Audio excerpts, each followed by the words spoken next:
الله وبركاته. الحمد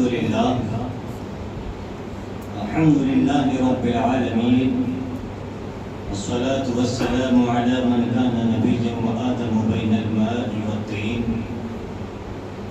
وعلى آله وأصحابه أجمعين. أما بعد، فأعوذ بالله من الشيطان الرجيم. بسم الله الرحمن الرحيم. فقد قال الله تبارك وتعالى في القرآن المجيد والفرقان الحميد: يا أيها الذين آمنوا كتب عليكم الصيام كما كتب على الذين من قبلكم لعلكم تتقون. آمنت بالله صدق الله مولانا العظيم، وبلغنا رسوله النبي الأمين الكريم، ونحن على ذلك لمن الشاهدين والشاكرين والذاكرين، والحمد لله رب العالمين. یا خدا بہر جناب مصطفیٰ امداد کن، یا رسول اللہ بہر خدا امداد کن، یا شہید کربلا یا دافع کرب و بلا، گل رخا شہزادہ گلگوں قبا امداد کن. قادری جمع علیہ یا غوث اعظم می صنم، دم ز شیخ احمد رضا خان قطب عالم می صنم. آئیے حضرات، کچھ عرض و معروض کا سلسلہ شروع کرنے سے قبل انتہائی عقیدت و محبت کے ساتھ، جن کے صدقے میں رب نے ساری کائنات کو وجود بخشا، جن کے صدقے میں رب نے ہمیں بے شمار نعمتوں سے نوازا، جن کے صدقے میں ہمیں ماہ رمضان جیسی عظیم نعمت ملی، جن کے اشارے سے چاند 2 ٹکڑے ہو گیا، جن کے اشارے سے سورج پلٹ کر آ گیا، اس رسول ہاشمی کی بارگاہ میں گنبد خضرا کو نگاہوں میں بسا کر درود و سلام کی ڈالیاں نچھاور کریں. پڑھیے بابا سے بلند اللہم صلی علی سیدنا و شفینا و سندنا و مولانا محمد مبارک وسلم. صلی علیہ صلاۃ و سلام علیک یا رسول اللہ صلی اللہ تعالی علیہ وسلم. اللہ رب العزت کا بے پایا فضل عظیم احسان عظیم ہے کہ اس نے اپنے پیارے محبوب صلی اللہ تعالی علیہ وسلم کی امت میں پیدا فرمایا اور بے شمار انعام و اکرام سے ہمیں نوازا. یہ ماہ رمضان المبارک کا بابرکت عظمت والا مہینہ ہم اور آپ کے درمیان تشریف لایا ہے. یہ دوسرا جمعہ ہے اس ماہ مبارک کا. اللہ کی بارگاہ میں دعا ہے مولا ہمارے سجدوں کو اپنی بارگاہ میں قبول فرمائے. اللہ رب العزت اپنے کلام مجید فرقان حمید و برہان رشید میں اعلان فرماتا ہے: یا ایھا الذین آمنوا کتب علیکم الصیام کما کتب علی الذین من قبلکم لعلکم تتقون. اے ایمان والو، تم پر روزے فرض کیے گئے جیسے کہ پچھلی امتوں پر فرض کیے گئے تھے. اور کیوں فرض کیے گئے ہیں؟ تاکہ تم متقی بن جاؤ. لعلکم تتقون، تاکہ تم پرہیزگار بن جاؤ. حضرات، یہ ماہ مبارک کیا آتا ہے، ہماری تو مارے ہی نیارے ہو جاتے ہیں. ایک روایت میں آتا ہے احادیث پاک میں کہ جو بندہ مومن 1 مرتبہ سبحان اللہ کہتا ہے، رب اس کو 1,00,000 مرتبہ سبحان اللہ کہنے کا ثواب عطا فرماتا ہے. اور روزہ داروں کے لیے خصوصی انعام ہے. حدیث پاک میں آتا ہے کہ روزہ داروں کی آمین پر، دعاؤں پر فرشتے آمین کہتے ہیں. آپ اندازہ لگائیں. اور ایک ترغیب و ترہیب کی روایت کے مطابق آتا ہے کہ روزہ دار کے لیے دریا کی مچھلیاں افطار تک دعائے مغفرت کرتی رہتی ہے. یار، اپنے مقدروں پر ہم جتنا ناز کریں اتنا کم ہے. حضرات، روزہ باطنی عبادت ہے، چھپی ہوئی عبادت ہے. جب تک ہم کسی پر ظاہر نہیں کرتے، کسی کو معلوم نہیں ہوتا کہ ہمارا روزہ ہے. اور اللہ چھپی ہوئی عبادت کو زیادہ پسند فرماتا ہے. چھپی ہوئی عبادت کو رب زیادہ پسند فرماتا ہے کہ اللہ رب العزت کی بارگاہ میں چھپا کر 1 پیسہ دینا اور اعلانیہ طور پر 700 پیسے دیے جائیں تو یہ ایک پیسہ ان 700 پیسوں سے زیادہ افضل ہے۔ یہ نفلی صدقہ ہے، زکوٰۃ کا مسئلہ اس میں شامل نہیں ہے۔ زکوٰۃ فرض ہے، دی جائے تو اعلان دی جائے۔ اور حضرات محترم، اس ماہ مبارک کا پہلا عشرہ رحمت کا، دوسرا مغفرت کا، تیسرا جہنم سے آزادی کا ہے۔ خوش نصیب ہے وہ لوگ، وہ مسلمان جو اس ماہ مبارک میں رب کی اطاعت و فرما برداری کر کے اپنی بخشش کرواتے ہیں، مغفرت کرواتے ہیں۔ ایک حدیث پاک میں آتا ہے، میرے آقا کریم رؤوف الرحیم صلی اللہ تعالیٰ علیہ وسلم اس ماہ مبارک میں رب کی خاص عنایتوں کا، رحمتوں کا، بخششوں کا تذکرہ فرماتے ہوئے میرے آقا ارشاد فرماتے ہیں کہ اللہ رب العزت اس مہینے میں رمضان کی جب پہلی شب آتی ہے تو 10 لاکھ گناہگاروں کو جہنم سے بری فرما دیا کرتا ہے۔ اور جب رمضان المبارک کی آخری رات آتی ہے تو اس دن سے لے کر آخری رات تک جتنے آزاد ہوئے تھے اس کے مجموعے کے برابر اس آخری رات میں جہنم سے بری فرما دیا کرتا ہے۔ اور پھر میرا رب ارشاد فرماتا ہے، گروہ ملائکہ سے مخاطب ہو کر ارشاد فرماتا ہے کہ اے فرشتوں کے گروہ، اس مزدور کا کیا بدلہ ہے جس نے کام پورا کر لیا ہو؟ فرشتے عرض کرتے ہیں پروردگار، اس کو پورا پورا اجر دیا جائے، پوری مزدوری دی جائے۔ تو رب ارشاد فرماتا ہے، اے فرشتوں کے گروہ، میں تمہیں گواہ بناتا ہوں، میں نے ان سب کی بخشش فرما دی ہے۔ آپ اندازہ لگائیں یہ کتنا بڑا رحمت و مغفرت کا مہینہ ہے۔ میرے آقا ارشاد فرماتے ہیں کہ رب بے شمار گناہگاروں کو جہنم سے بری فرما دیا کرتا ہے۔ اور بندہ مومن جب قرآن مجید کی تلاوت کرتا ہے، روزے رکھتا ہے، حضرت سیدنا عبداللہ ابن عمر رضی اللہ تعالی عنہما سے روایت ہے، وہ بیان کرتے ہیں کہ میں نے آقا کریم صلی اللہ تعالی علیہ وسلم کو فرماتے ہوئے سنا کہ روزہ رب کی بارگاہ میں عریضہ پیش کرے گا کہ مولا، میں نے اس کو دل میں کھانے پینے سے، خواہشات سے باز رکھا، روکے رکھا، مولا میری شفاعت اس کے حق میں قبول فرما۔ قرآن عرض کرے گا پروردگار، میں نے اس کو رات میں سونے سے باز رکھا، روکے رکھا، میری شفاعت اس کے حق میں قبول فرما۔ تو رب تبارک و تعالی ان دونوں کی شفاعتوں کو قبول فرمائے گا۔ آپ اندازہ لگائیں، قرآن ہماری شفاعت کر رہا ہے، روزہ ہماری شفاعت کر رہا ہے۔ اور جب یہ بندہ مومن روزہ رکھتا ہے تو رب کے نزدیک اس روزے دار کی منہ مشک سے زیادہ رب کو زیادہ پسندیدہ ہے، مشک سے زیادہ رب کو پسندیدہ ہے۔ آپ اندازہ لگائیں حضرات، بے شمار فضائل و مناقب اس ماہ مبارک کے ہیں، بس ضرورت ہے کہ ہم عبادت کرنے والے بن جائیں، رب کے فرما بردار بندے بن جائیں۔ ہم دن بدن موت کے قریب ہوتے چلے جا رہے ہیں، پتہ نہیں اگلا رمضان ہمیں نصیب ہو یا نہ ہو۔ آؤ ذرا پیارے، جو لوگ روزہ رکھنے کے باوجود گناہوں میں بھی ملوث رہتے ہیں اور اپنے آپ کو گناہوں میں مبتلا رکھتے ہیں، حدیث قدسی ہے، روزے دار کے لیے کتنا بڑا انعام و اکرام ہے۔ حدیث قدسی ہے، میرے آقا ارشاد فرماتے ہیں، روزہ جیسا کہ رکھنے کا حق ہے، یعنی اپنے آپ کو گناہوں سے روکے رکھا، آنکھ کو بدنگاہی سے روکا، زبان کو گالی گلوچ سے روکے رکھا، جیسا کہ روزہ رکھنے کا حق ہے، تو رب تبارک و تعالی ارشاد فرماتا ہے، الصوم لی وانا اجزی بہ، یعنی روزہ میرے لیے ہے اور اس کی جزا میں خود ہی دوں گا۔ رب بولے یار محبت سے سبحان اللہ، روزہ میرے لیے ہے اور میں خود ہی اس کی جزا دوں گا۔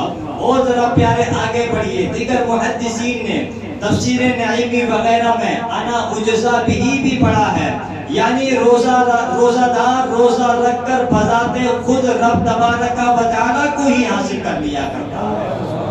آپ اندازہ لگائیں کتنا بڑا انعام و اکرام ہے روزہ دار کے لیے۔ رب فرما رہا ہے کہ روزہ دار روزہ رکھ کر بذات خود مجھے ہی حاصل کر لیا کرتا ہے۔ ایک حکایت میں آپ کی سماعتوں کی دہلیز تک پہنچا دوں۔ محمود غزنوی علیہ الرحمہ نے اپنے افسران کے سامنے کچھ قیمتی موتی پھینک دیے، ہیرے جواہرات پھینک دیے، اور افسروں سے کہا کہ اٹھا لو۔ جس کی جتنی حیثیت ہے، جتنا چننا ہے، اٹھانا چاہو جتنا اٹھا لو۔ سارے افسران جو تھے سب موتی اٹھانے میں لگ جاتے ہیں، قیمتی موتی۔ آپ کا جو غلام تھا ایاز، محمود غزنوی تو آگے چلے گئے گھوڑے پر سوار ہو کر، پیچھے سے جو آپ کا خاص غلام تھا ایاز، وہ گھوڑے پر سوار ہو کر آپ کے پیچھے پیچھے چلا آ رہا ہے۔ بادشاہ نے، محمود غزنوی نے جب دیکھا کہ ایاز گھوڑے پر سوار ہو کر میرے پیچھے چلا آ رہا ہے، تو بادشاہ نے پوچھا تھا کہ ایاز کیا تمہیں موتی نہیں چاہیے؟ کیا تمہیں موتی نہیں چاہیے؟ اب ایاز کے جملے سنیے گا۔ ایاز نے کہا تھا کہ عالم پناہ جہاں پناہ، جن کو موتیوں کی ضرورت تھی وہ موتی چن رہے ہیں، مجھے موتیوں کی نہیں، مجھے تو موتیوں والا چاہیے۔ تو روزہ دار روزہ رکھ کر بذات خود رب تبارک و تعالیٰ کو حاصل کر لیا کرتا ہے۔ اللہ اکبر۔ تو میں عرض یہ کر رہا تھا کہ جو بندہ مومن روزہ رکھتا ہے اور روزہ رکھنے کے بعد گناہوں سے باز نہیں آتا ہے، آؤ ذرا پیارے ایک منظر آپ کی نگاہوں کے سامنے رکھتا ہوں۔ ایک مرتبہ مولا کائنات علی شیر خدا کرم اللہ تعالی وجہہ الکریم ایک قبرستان کے پاس تشریف لے جاتے ہیں۔ قبرستان میں تشریف لے جاتے ہیں اور لے جانے کے بعد ایک تازہ قبر پر آپ کی نگاہ پڑتی ہے، اور نگاہ پڑنے کے بعد آپ رب کی بارگاہ میں ہاتھوں کو اٹھا کر عرض کرتے ہیں، پروردگار عالم مجھے اس میت کے حالات ظاہر فرما، مجھ پر اس میت کے حالات ظاہر فرما، میں دیکھنا چاہتا ہوں کہ مولا اس پر کیا ہو رہا ہے، عذاب ہو رہا ہے یا ثواب ہو رہا ہے۔ آپ نے جیسے ہی اتنا عرض کیا، رب کی بارگاہ میں آپ کی التجا کو سنا گیا، آپ کی التجا فوراً اللہ کی بارگاہ میں قبول ہوئی۔ اب کیا دیکھتے ہیں؟ آپ کے اور اس مردے کے درمیان ایک ہیبت ناک منظر ہے، ایک خوفناک منظر ہے۔ اللہ اکبر۔ وہ مردہ قبر سے پکار رہا ہے، اے علی شیر خدا کرم اللہ وجہہ الکریم، میری نجات کے لیے دعائے مغفرت کیجئے، میں آگ میں چل رہا ہوں، جہنم کی آگ مجھے جلائے جا رہی ہے۔ اللہ اکبر۔ حضرت علی شیر خدا کرم اللہ تعالی وجہہ الکریم نے جب یہ منظر دیکھا تو رو رو کر رب کی بارگاہ میں رحمت والے ہاتھوں کو اللہ کی بارگاہ میں اٹھا دیتے ہیں اور عرض کرتے ہیں، پروردگار عالم اس میت سے عذاب کو دور فرما۔ جیسے ہی آپ نے اتنے جملے عرض کی تھی پروردگار کی بارگاہ میں، حاطف غیبی سے آواز آئی تھی، اے علی تم اس کی سفارش کے لیے دعا مت کیجیے۔ اللہ اکبر۔ اے علی تم اس کی سفارش کے لیے دعا مت کیجیے۔ حضرت علی اور رو رو کر رب کی بارگاہ میں مناجات کرتے ہیں، عریضہ پیش کرتے ہیں، پروردگار عالم میری لاج تیرے ہاتھ ہے، اس بندے نے بڑی امید کے ساتھ مجھے پکارا ہے، مولا مجھے اس کے سامنے ذلیل و رسوا مت فرما۔ حضرت علی رو رو کر اس میت کے لیے دعائیں مغفرت کر رہے ہیں۔ آخر کار رب کی رحمت کو جوش آتا ہے، رب کی رحمت کا دریا موجزن ہوتا ہے، عمر آتا ہے اور حاطف غیبی سے آواز آتی ہے، علی ہم نے تمہاری شکستہ دلی کی وجہ سے کہ تمہارا دل نہ ٹوٹے، اس وجہ سے ہم نے اس کی میت کی بخشش فرما دی ہے اور ہم نے اس سے عذاب کو دور فرما دیا گیا ہے۔ شاعر کہتا ہے کہ کیوں نہ مشکل کشا کہوں تم کو، تم نے بگڑی میری بنائی ہے، کیوں نہ مشکل کشا کہوں تم کو، تم نے بگڑی میری بنائی ہے۔ حضرات ماہ رمضان المبارک کا یہ بابرکت مہینہ ہم اور آپ کے درمیان جلوہ فکر ہیں، خوش نصیب ہیں وہ لوگ جو اس مہینے میں عبادت کرتے ہیں، قرآن مجید کی تلاوت کیا کرتے ہیں، دیگر تسبیح و تحلیل میں اپنے وقت کو گزارا کرتے ہیں۔ حضرات جو اس ماہ مبارک کا ادب و احترام کرتا ہے، آؤ ذرا پیارے ہم تو ہم ہیں، غیر بھی اس ماہ کا ادب و احترام کرتے ہوئے نظر آتے ہیں، لیکن مسلمان کو اتنا شعور نہیں ہوتا کہ وہاں مسلمانوں کا اور ہمارا یہ بابرکت مہینہ چل رہا ہے، روزہ کسی وجہ سے نہیں رکھ رہے ہیں تو کم سے کم کھلم کھلا تو نہ کھائیں، کھلے عام کسی کے سامنے تو نہ کھائیں۔ آؤ ذرا پیارے ایک اور حکایت آپ کی سماعتوں کی دہلیز تک پہنچا دوں۔ شہر بخارا میں ایک مجوسی تھا، آتش پرست تھا، جو آگ کی پوجا کیا کرتا تھا۔ اللہ اکبر۔ اس نے اپنے بیٹے کو مسلمانوں کے بازار میں علل اعلان کھاتے ہوئے دیکھا، علل اعلان جب کھاتے ہوئے دیکھا تو اپنے بیٹے کو ایک تماچا مارا اور کہا کہ شرم نہیں آتی، مسلمانوں کے روزوں کا مہینہ چل رہا ہے اور تو کھلا کھلا کھا رہا ہے. تو بیٹے نے جواب دیا تھا کہ ابا جان آپ بھی تو کھاتے ہیں. تو باپ نے کہا تھا کہ بیٹا میں کھاتا ہوں لیکن گھر میں چھپ کر کھاتا ہوں, علل اعلان نہیں کھاتا. اللہ اکبر. کچھ دن کے بعد اس کا انتقال ہو جاتا ہے. انتقال ہونے کے بعد کسی نے خواب میں دیکھا کہ جنت کے باغیچوں میں ٹہل رہا ہے, جنت کے باغیچوں میں ٹہل رہا ہے. خواب میں دیکھنے والے نے پوچھا کہ یار تو مجوسی تھا, جنت میں کیسے آ گیا؟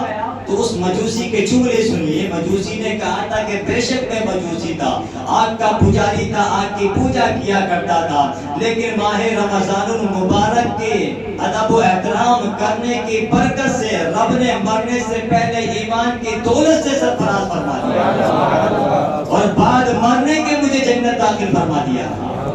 آپ اندازہ لگائیں, یہ اس بد مذہب کا, مجوسی کا, آتش پرست کا یہ عقیدہ تھا. احترام کیا ماہ رمضان المبارک کا, رب نے بخشش کا اعلان فرما دیا اور اس کو جنت میں داخل فرما دیا. حضرات ہم مسلمان ہیں الحمدللہ رب العالمین.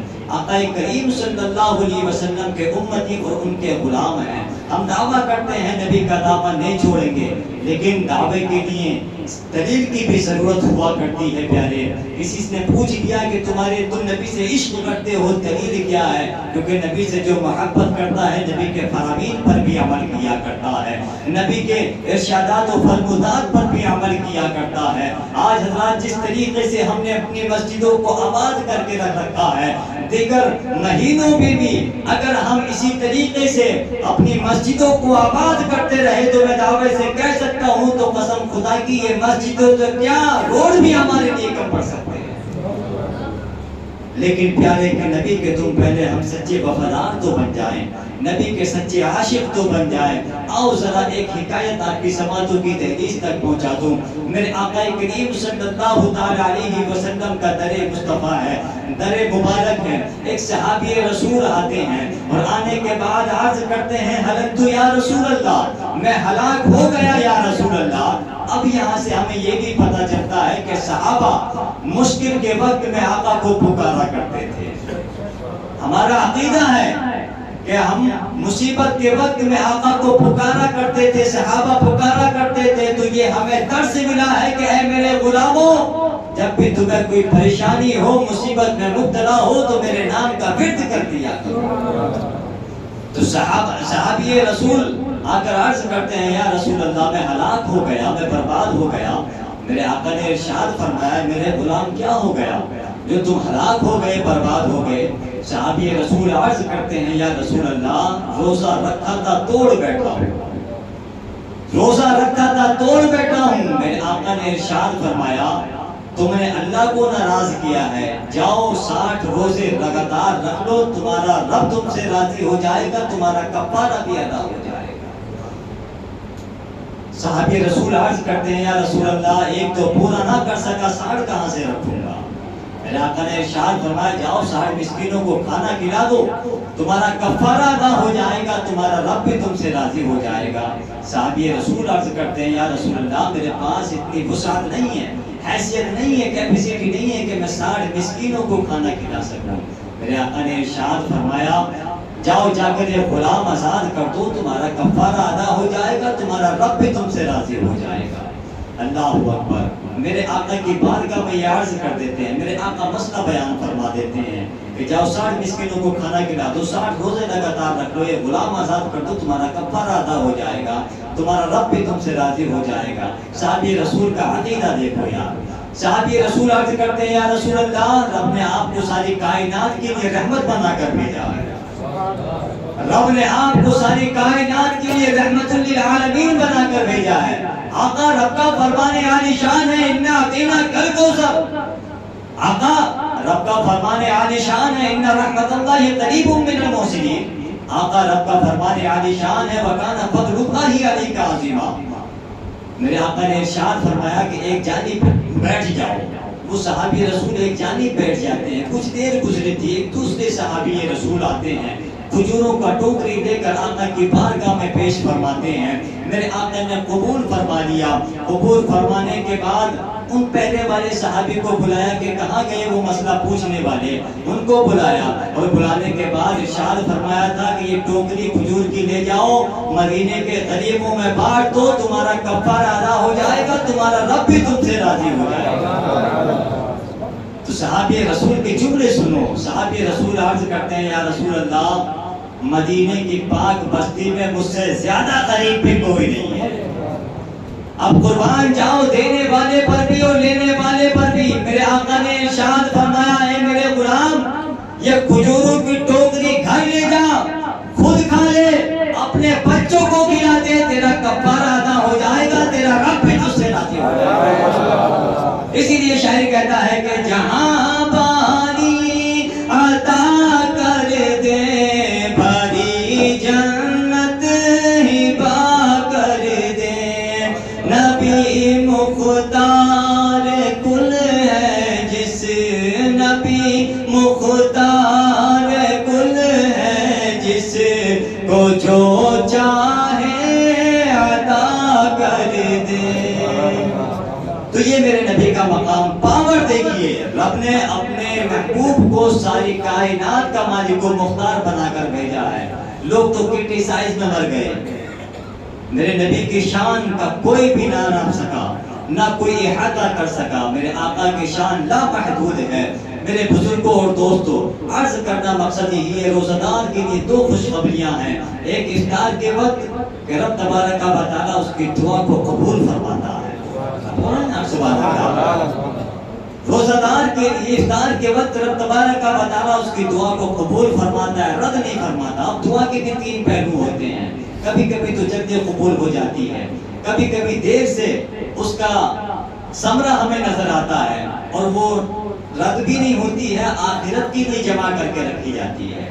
اور جب یہ دعا کا ثمرہ کل میدان محشر میں ہمیں دیا جائے گا تو بندہ مومن تمنا کرے گا میرے پروردگار تو مجھے دنیا میں اس کا پھل نہ دیتا, سب آخرت میں ہی آج عطا فرما دیتا. تو میرے پیارے بزرگوں اور دوستوں, دعائیں مانگا کرو. دعاؤں سے تقدیر بدل جایا کرتی ہے. ہماری زبانوں میں وہ تاثیر نہیں ہے, لیکن پیارے رب نے جو کلام مجید میں اعلان فرمایا ہے, ایمان والو تم پر روزے فرض کیے گئے جیسے کہ اگلی امتوں پر فرض کیے گئے تھے, اس لیے تاکہ تم متقی بن جاؤ, تاکہ تم پرہیزگار بن جاؤ. رب قدیر کی بارگاہ میں دعا ہے مولا تبارک و تعالیٰ ہم سب کو اس ماہ کا ادب و احترام کرنے کی توفیق عطا فرمائے, اور زیادہ سے زیادہ اس مہینے میں عبادات, نوافل, تسبیح و تحلیل کرنے کی ہمیں سعادت نصیب فرمائے. کلمہ طیبہ پڑھ لیجیے, لا الہ الا اللہ محمد رسول اللہ, استغفر اللہ ربی من کل ذنب و اتوب الیہ.